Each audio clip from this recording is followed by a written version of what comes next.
apesar de ser um dia de terça-feira, um dia muito chuvoso, né? Mas o povo de Deus veio para a casa de Deus, pois na casa de Deus é o nosso melhor lugar, não é verdade?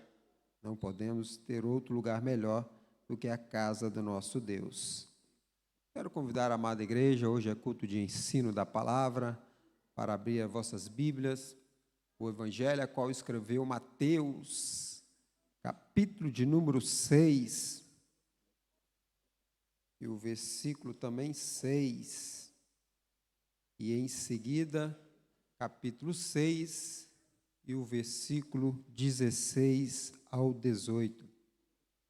O Evangelho a qual escreveu Mateus, capítulo de número 6, o verso 6, e em seguida estaremos do verso de número 16 ao verso de número 18. Enquanto vocês procuram, também com muito prazer eu quero estar cumprimentando os nossos amados irmãos internautas, todos vocês que têm sempre acompanhado o nosso trabalho.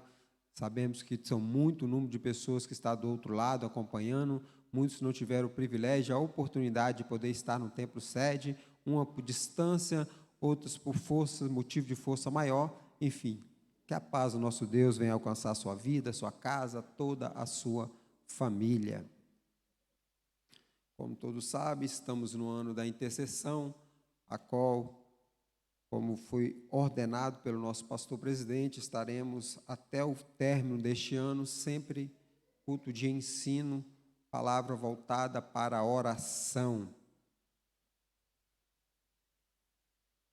Evangelho de Mateus, a qual escreveu, o Evangelho de Jesus, a qual escreveu Mateus, capítulo de número 6, e verso 6, quem achou, diga amém. Ora, a palavra do Senhor, na minha versão, diz assim: mas tu, quando orares, entra em teu quarto, entra em teu aposento e fecha a tua porta. Ora a teu pai, que vês ao que está oculto, e teu pai, que vês ao que está oculto, te recompensará. Agora, verso 16 ao 18.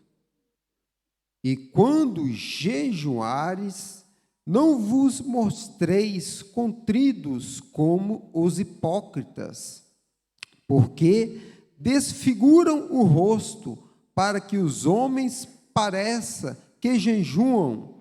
E em verdade vos digo que já receberam o seu galardão.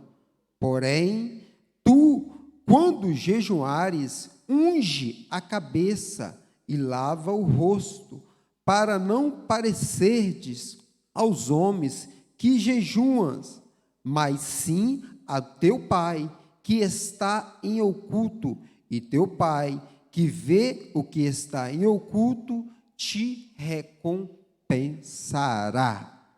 Amém? Ora, a oração a leitura a qual nós acabamos de fazer, todos sabem, todos conhecem, conhecedores da palavra, foi a oração, foi o Sermão no Monte das Montanhas, o Sermão do Monte, onde Jesus esteve pregando ali para aquela grande multidão, do capítulo de número 5 ao capítulo de número 7.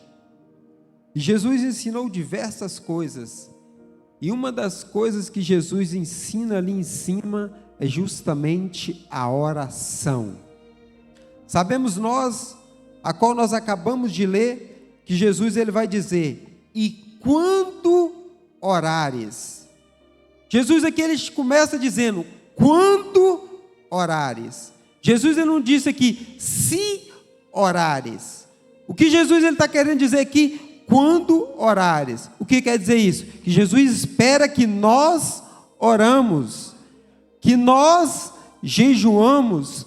Por quê? Isso tudo, todo mundo sabe que a vitória do crente, a vitória do cristão, a vitória do servo, ela vem através da oração. E também, consequentemente, através do jejum. Sabemos que não tem como vencer as batalhas, as barreiras, se não for pela oração. oração a qual nós temos por obrigação de a cumprir. Sabemos que muitas das vezes por nós, como já foi falado aqui, principalmente dias cansativos a qual nós vivemos, tempos difíceis a qual nós estamos, uma correria tão grande que muitas das vezes esquecemos de parar para orar, de parar até mesmo para agradecer. Quantos de nós que passamos o dia todo, Deus nos dando livramento, Deus nos dando providência, Deus nos abençoando, nos protegendo, nos guardando, e sequer tiramos 5 minutos para agradecer? Sequer tiramos 10 minutos para agradecer. E muitas são as pessoas, estou falando de crente, muitos são os crentes que acham que não tem motivo para falar com Deus, ou melhor, não tem assunto para conversar com Deus. Só o fator de nós agradecermos é no mínimo 10 minutos. Se nós formos olhar, quantas e quantas são as pessoas nesse exato momento que se encontram no leito do hospital, necessitando de um aparelho respiratório para poder sobreviver, e nós com fôlego de vida. Quantas e quantas são as pessoas que estão morrendo de fome, e nós com a nossa despesa farta e abençoada? Quantas e quantas são as pessoas que não têm uma água potável para beber, e nós ao desperdício, à fartura e abundância? Quantas e quantas são as pessoas que não têm água tratável para fazer as suas higienes pessoais, e nós sempre com fartura? Nós como crente, nós como servo de Deus, nós temos mais que motivo para agradecer. Como pode um crente, um cristão, um servo de Deus falar que não tem tempo, ou que não tem como conversar, ou assunto suficiente para conversar com o nosso Deus? Como pode isso? Nós vemos isso quando fomos falar em oração. Repara, sempre na oração, quando faz uma convocação para oração, o número de pessoas é sempre reduzido. O número de pessoas na hora da oração é sempre número pequeno. Mas na hora das bênçãos, ou na hora das festas, ou na hora de algo que vem diretamente, com certeza vem diretamente dos céus, há sempre um número sempre maior de pessoas. No meio de nós, servos, crentes. E Jesus, ele vai nos ensinar, como todos sabem, para que devemos nós orar ao Pai. E aqui, essa oração a qual Jesus fala, normalmente é uma oração a qual nós fechamos a nossa porta, e que tem muita coisa que não é necessário nós abrir a nossa boca, escancarar ela e contar para pessoas, para A ou para B. Tem coisas que é necessário apenas nós fecharmos a nossa porta e conversarmos com aquele que tudo sabe, tudo pode. E muitas das vezes nós, como crente, achamos, mas se ele já sabe, para que então falar? Se Deus já sabe, para que eu vou falar? Há necessidade, sim, de falarmos com Deus. Ele sabe, sim, sabe, porque é um Deus onisciente, um Deus que sabe de todas as coisas. Mas a necessidade do cristão de ter comunhão com Deus é de falar aquilo que quer, de desejar aquilo que quer. Muitas das vezes nós não sabemos pedir, isso é verdade, porque muitas das vezes nós temos anos e anos pedindo e Deus muitas das vezes não atende, porque Deus sabe que se der algo, aquilo que está pedindo não é capaz de suportar. Algo muitas das vezes que a gente pede e Deus não nos concede de imediatamente, porque não estamos preparados para receber. Porque a partir do momento que nós estamos preparados e se cumprimos aquilo que o próprio Jesus ele disse, se orarmos e jejuarmos com propósito, nos alcançaremos. E o que mais vemos é justamente isso: pessoas que sabe da necessidade, sabe da chave mágica, mas não faz. Nós sabemos da chave mágica. Que chave é essa? Que basta estarmos na presença de Deus, orarmos e jejuarmos com propósito, nos seus mandamentos, cumprindo os seus mandamentos, receberemos. Mas muitas das vezes não fazemos. Sabemos, mas não fazemos. Essa é a vida do cristão atualmente, do mundo moderno. Tem pessoas que é capaz até de conseguir jejuar 7, jejuar 8, 10, quem sabe até um dia de jejum. Mas muitas das vezes não consegue ficar sem o aparelho telefônico. Não consegue ficar fora das redes sociais. O doutor, escritor, psicólogo, Augusto Cury, ele está falando, o tempo a qual nós estamos vivendo é justamente isso. Tempo de pessoas que têm abstinência pela tecnologia. Pessoas que se ficaram um dia sequer, ou um dia não, um dia já estou falando muito, 2 ou 3 horas já entra em estado de depressão. Fica compulsiva, é como um dependente químico. Mas para a palavra de Deus, para a oração, muitas das vezes dá sono. Quantas das vezes, eu me incluo, quantas das vezes nós cansados, vamos pegar e ler a Bíblia, os olhos começam a fechar. Se você não dá um tapa no Morfeu, você tem que dar um tapa no Morfeu. Cai fora. Se você começa um dia cansativo, e vai, pega a Bíblia e começa a ler para você ver. E vai orar. Quando começa a orar, pensa que não, você já está dormindo. Quando você começa a ler, pensa que não, já está começando a pescar. Estou falando alguma mentira? É verdade, é o mundo que vivemos. O mundo que vivemos é essa realidade nossa. Estou falando do povo de Deus. É a realidade nossa. Mas ao pegarmos um telefone e pararmos ali e começarmos a passar o dedo ali, ele fica horas e horas, dias e dias, o sono parece que não vem, desapareceu. É impressionante o mundo a qual nós estamos vivendo, a correria a qual nós estamos passando. E essa correria muitas das vezes estamos nos afastando de Deus. Essa correria a qual nós estamos vivendo, estamos nos afastando de Deus. A palavra de Deus diz: chegai-vos a mim, que eu chegarei até. Mas tem que partir de nós. Se não partir de nós a chegarmos, não adianta. Tem coisas que Deus faz, porque, como diz as Escrituras, as coisas que são impossíveis para os homens, é possível para Deus. Então, coisa que é impossível, Deus faz. Mas algo possível, não há necessidade de Deus fazer. Algo que é possível para o ser humano, para que Deus vai fazer? Deus fica esperando de nós. A atitude tem que vir de nós. Então, temos que partir de nós. Então, a oração, partimos o quê? Começa com nós.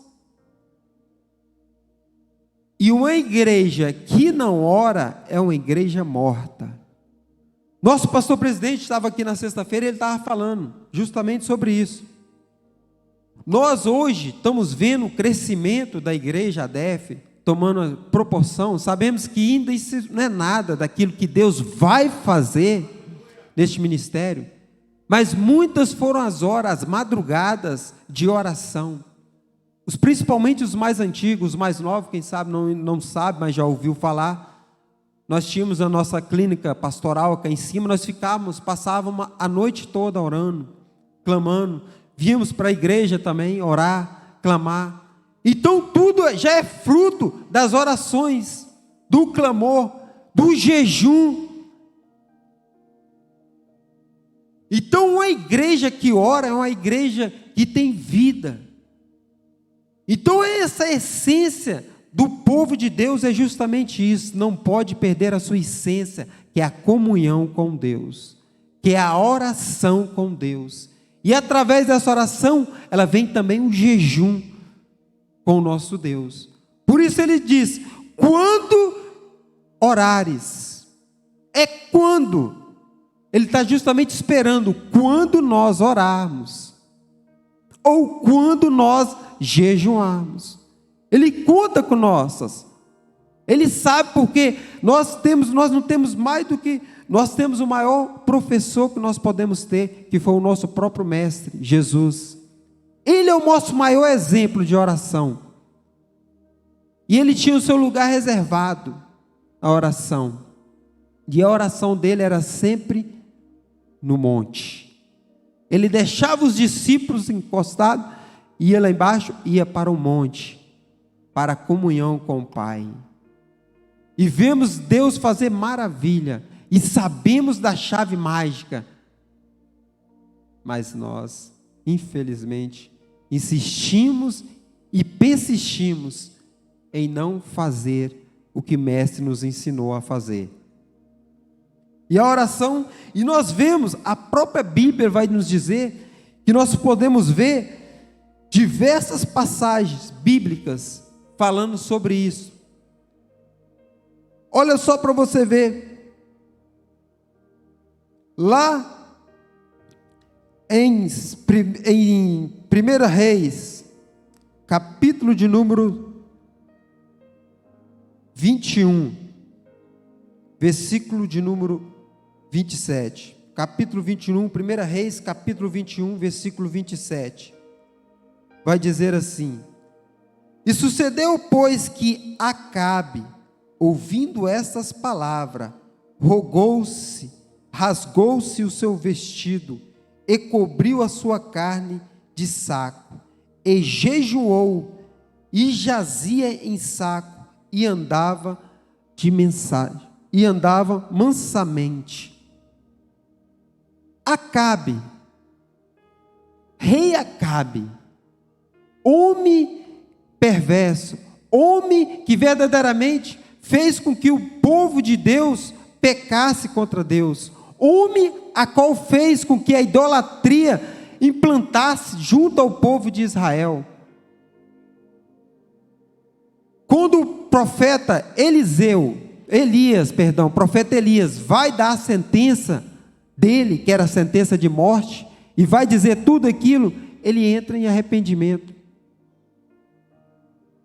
O homem que sabia aquilo que estava fazendo, juntamente com a sua esposa Jezabel,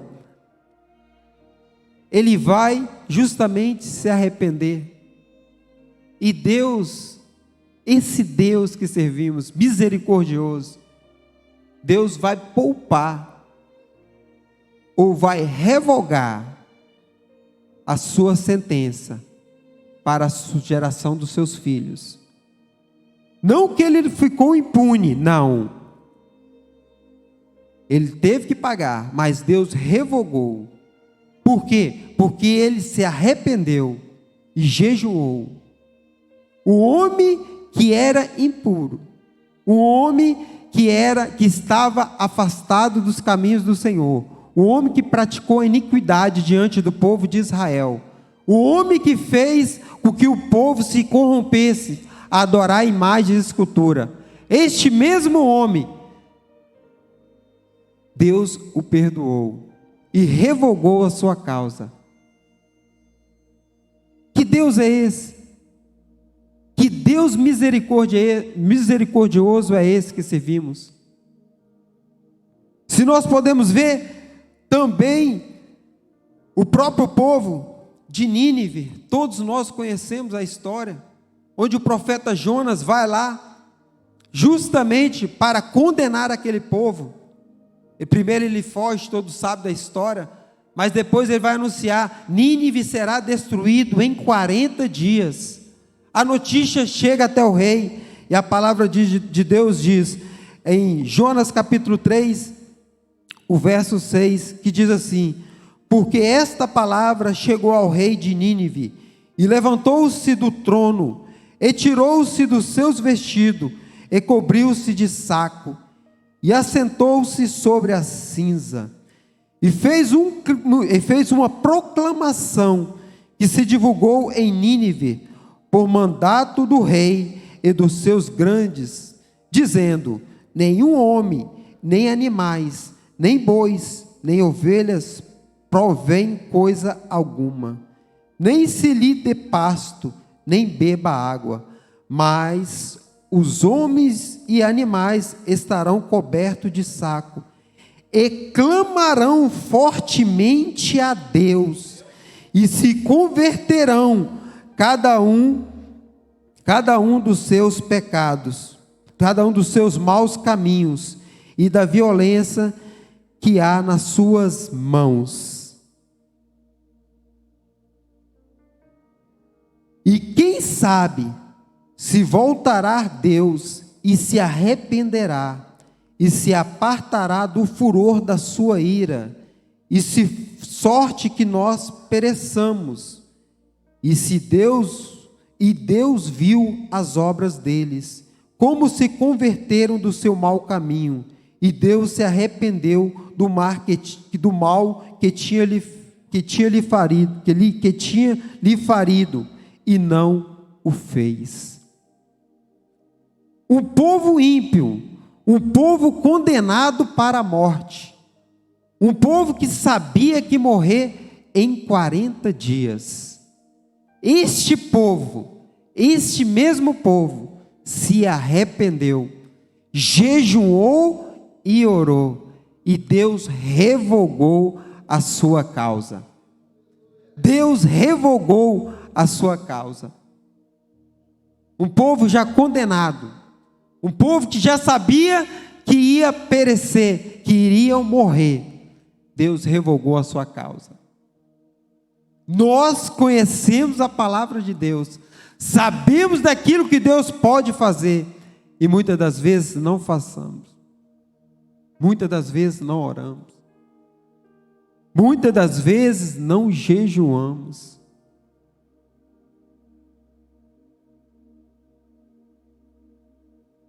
Muitas das vezes não fazemos coisas que cabe a nós a fazer. Cabe a cada um de nós a fazer essas coisas, porque sabemos o que Deus pode fazer ao nosso favor, a partir do momento que nós verdadeiramente fizermos com zelo, com dedicação, com empenho, e Deus, Ele revoga a nossa causa.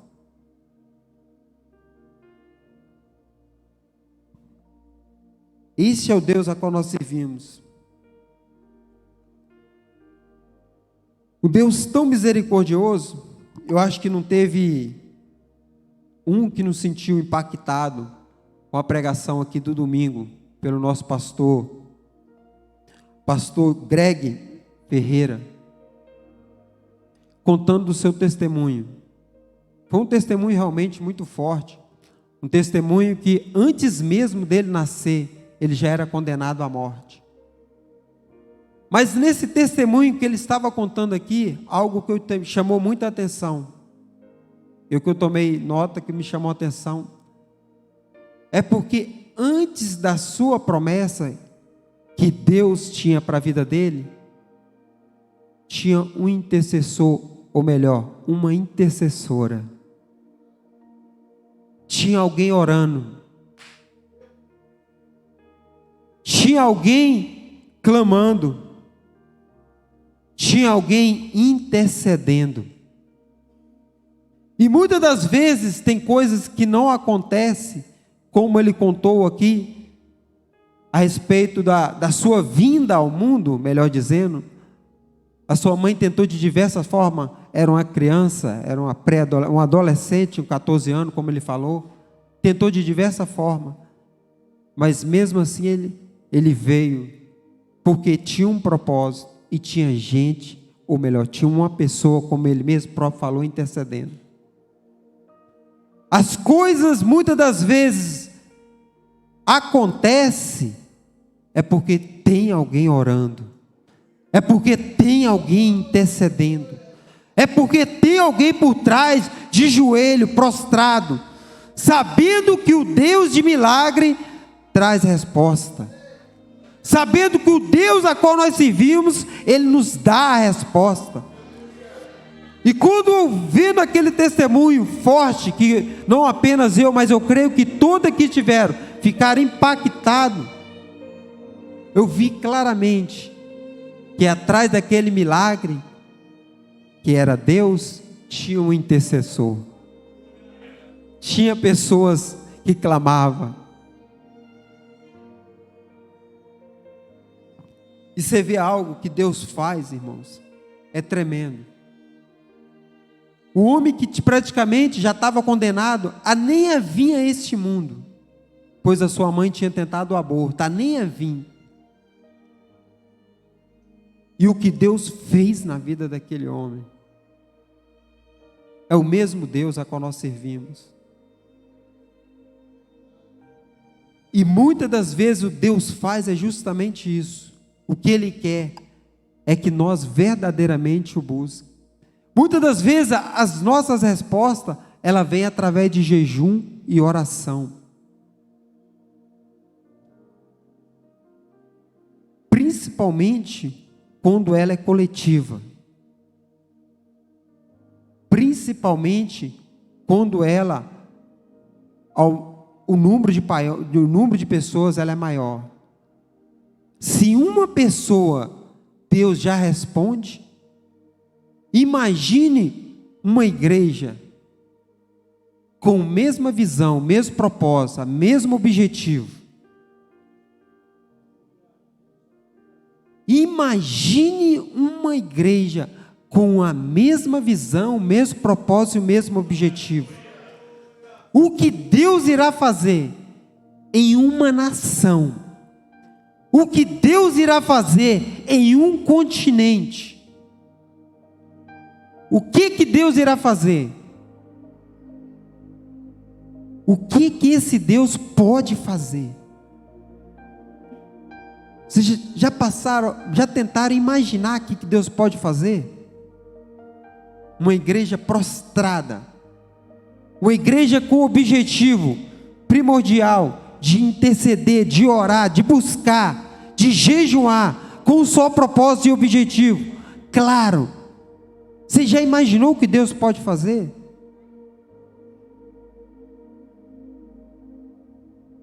E o que mais Deus quer é justamente isso, fazer no meio do seu povo. Quem mais quer fazer é Deus. Mas quem tem que tomar a atitude somos nós. A atitude de orar, de jejuar e de buscar a Deus é nossa. Ela parte de nós. Não adianta nós queremos, mas se nós não fazemos. E o que Jesus está nos ensinando é justamente isso. O que Ele sempre ensinou no seu ministério aos seus discípulos. E nós que somos discípulos de Cristo. Não é má necessidade pedir coisas deste mundo. Pelo contrário. Deus Ele quer sempre dar o melhor para os seus filhos. O que não podemos é ter prioridade com as coisas deste mundo. E sabemos que Deus tem coisas grandes para o seu povo. E sabemos que Deus vai dar coisa grande para este povo. Principalmente aqueles que o buscam. E eu creio que Deus vai fazer coisas extraordinárias através deste ministério ADEF. Coisas que nós, outra hora, nós orarmos, que essa oração ela já é de anos e anos atrás, de clamar por milhares e milhões, clamar por capacitação de almas. Muitas das vezes fizemos, eu falo próprio, fazer essa oração, e será que Deus vai fazer um milagre? E você vê, contemplar com seus próprios olhos, Deus fazendo essas coisas acontecer em nosso meio. Deus fazendo coisas, Deus abrindo portas, irmãos. Em tempo de pandemia, quantas foram as igrejas que foram fechadas? Quantas foram os irmãos que desanimaram, que enfraqueceram, que se esfriaram? Mas tinha uma igreja orando, tinha uma igreja prostrada, tinha uma igreja de joelho, tinha uma igreja que jejuava, que buscava, e Deus vai dando a resposta. Os milagres vão acontecendo.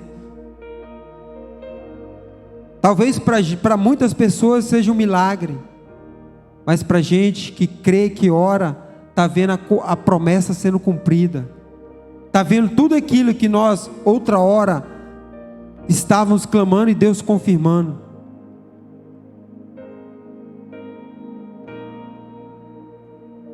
E eu creio assim, irmão, eu creio o poder da oração, principalmente coletiva, principalmente quando a igreja está verdadeiramente unida, com o mesmo propósito e objetivo. E nós vamos ver, nós vamos ser testemunha para ver o que Deus vai fazer em nosso meio. Nós vamos ser testemunha do que Deus vai fazer em nosso meio. Não tem noção disso. Talvez não temos a noção da grandiosidade que Deus vai fazer em nosso meio. Porque esse é o Deus de promessa. Esse é o Deus a qual cumpre aquilo que Ele promete para os seus filhos. E a oração, principalmente em concordância,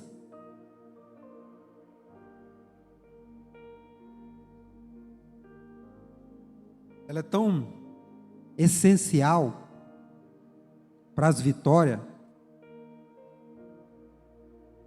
Eu falo por mim, pela minha casa, minha esposa, nós sempre, quando oramos em concordância com algum propósito, algum objetivo de algo, seja qual for, Deus sempre responde. Toda vez que nós colocamos de joelho para orarmos, jejuarmos com propósito, Deus nos respondeu. Muitas das vezes era algo praticamente impossível, mas sabíamos que o Deus a qual nós servimos. E quando o crente coloca com propósito, Deus ele responde. Como diversos milagres que Deus fez em nossa vida, tanto financeira, quanto espiritual, tanto familiar. O que Deus fez, o que Deus está fazendo na minha família, na minha casa, na minha vida, é coisa extraordinária. Eu sei daquilo que eu falo, porque é verdadeiro milagre de Deus, muitas das coisas que acontecem. Nós muitas das vezes, nós nem sequer acreditamos que Deus faz. E com propósito, sempre Deus responde. E por isso, o primordial da resposta de Deus é a concordância. Por isso ele diz que a gente temos que concordar uns com os outros. Como cansado o nosso presidente de falar, não adianta um puxar para o outro, outro puxar para o outro. Um para um lado, outro para o outro. Não vai para lugar algum. Não dá certo. Nós temos os nossos períodos de oração. Vamos nos unir, irmãos. Vamos buscar, vamos junto. É todos. Agora somos todos juntos, no mesmo horário, à noite. Vamos pôr de joelhos. Vamos ver o que Deus vai fazer. Ainda este ano é o ano da intercessão, o ano não acabou. Estamos prestes do fim, mas ele ainda não acabou. Vamos ver o que Deus vai fazer ainda até o fim deste ano. Porque quando nós clamamos pelo objetivo, em especial aqui da igreja, Deus também ele entra em nossas casas, os nossos objetivos pessoais. Deus ele entra nas nossas necessidades pessoais. Porque esse é o Deus a qual nós servimos. Vamos nos lançar a Deus. A Bíblia vai nos dizer, pessoas ímpias, pessoas que não acreditaram, pessoas que estavam condenadas à morte, Deus revogou a sua causa. Imagine um povo que verdadeiramente se prostra e busca a Deus. O que Deus vai fazer? O que Deus vai fazer em nosso meio? Amém, irmãos? Que Deus venha sempre nos abençoar, sempre com um propósito, que é buscar a sua face, que é buscar a sua presença, e orarmos e jejuarmos com propósito, e verdadeiramente unidos, porque a união faz a força. E este é o ministério unido.